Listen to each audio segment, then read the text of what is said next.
وحيه الذي أنذرنا بالقرآن وعلى آله وأصحابه أجمعين الذين عملوا بالقرآن.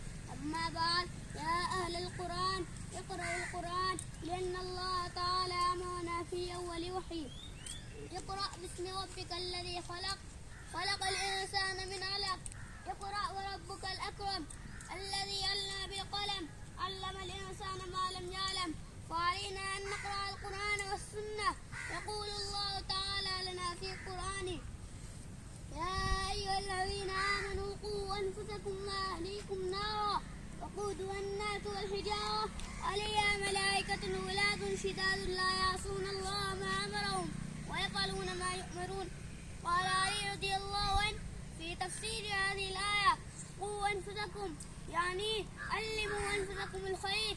الخير هو القرآن والسنة، الخير هو الدين وجهد الدين. علموا أنفسكم الدين وجهد الدين، وأهليكم علموهم وأدبوهم. وقال رسول الله صلى الله عليه وسلم: تعلموا القرآن وعلموه الناس.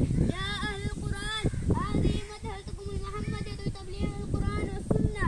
قد أسست لتعليم القرآن والسنة. السنة هي تفسير القرآن، السنة هي حياة نبينا محمد صلى الله عليه وسلم. يا أهل القرآن والسنة، مدحتنا المحمدية تعلمنا القرآن والسنة. مدحتنا المحمدية تفلحنا في الدنيا والآخرة.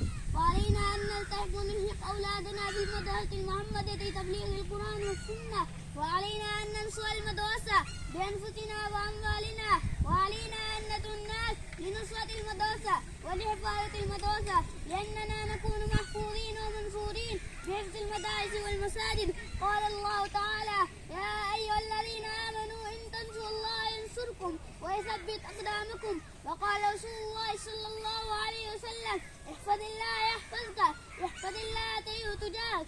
هل أنتم مستعدين لتعليم الدين ولخدمة الدين إلى يوم الدين لرضاء مالك يوم الدين؟ أقول قولي هذا وأستغفر الله لي ولكم أجمعين. السلام عليكم.